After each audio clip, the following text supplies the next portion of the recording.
Nous revenons sur ce sujet d'embouteillage. Je vous le disais tantôt, comment s'offrir un embouteillage matinal pour se mettre en forme avant sa journée de boulot? Eh bien, c'est très simple. Il suffit de combiner le retour massif des voitures avec des travaux routiers qui ne laissent aucune place pour une échappatoire. Sur la côte Est, les habitants en font les frais. Les plaintes d'automobilistes se multiplient sur les réseaux sociaux. Mais pour pouvoir disposer plus tard d'un minimum de sécurité et d'une forme de bien-être, il faut pouvoir surmonter ces contrariétés. Stéphane Ratino est évaluera. On a fait baisser les distances de 2 mètres qu'on fait. On a mis 300 mètres. Et les feux vont continuer de s'allumer.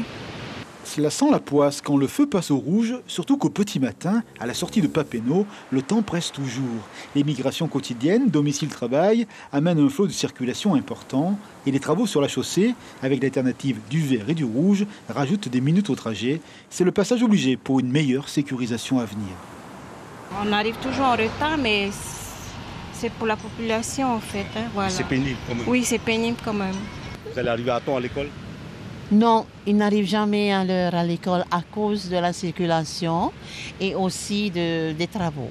Je redoute un peu l'entrée sur Maïna à cause du scolaire, mais en règle générale, je descends plutôt à partir de 7h30 de Taravao et pour le coup, ça roule bien. Vous allez où là?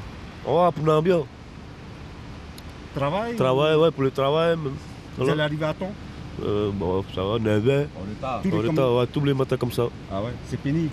Ah bon, ça va, ça passe. Faut faire avec, si on veut travailler, si on veut nourrir sa petite famille, ben il faut se lever tôt le matin, hein? Il n'y a pas d'autre solution.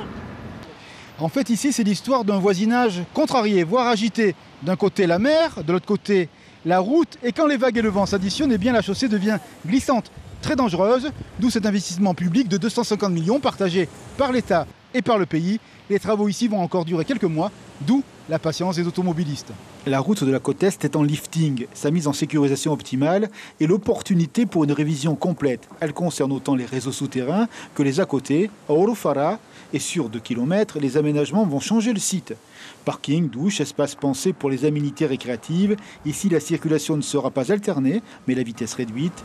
La côte Est a bien profité des 25 milliards de l'équipement engagé dans toute la Polynésie. Nous avons des gros chantiers tels que Faripo, qui est toujours en cours au niveau donc, de la sécurisation de la route territoriale, d'une part, et qui va finaliser dans les 2 mois à venir. Nous avons aussi du côté de Ahunu, vers Papeete justement, la réalisation d'un aménagement qui va dépendre aux besoins des gens qui vont à la mer, qui vont surfer et tout. On aura donc aussi la possibilité d'avoir des parkings sécurisés, un lieu sécurisé pour justement nos concitoyens qui iront à la mer. Nous avons aussi prévu une route cyclable tout le long. Ainsi, sous la chaussée la plage, la côte Est aura encore plus belle allure à la fin de ces opérations. L'information en continu sur Polynésie la première, Internet et réseaux sociaux.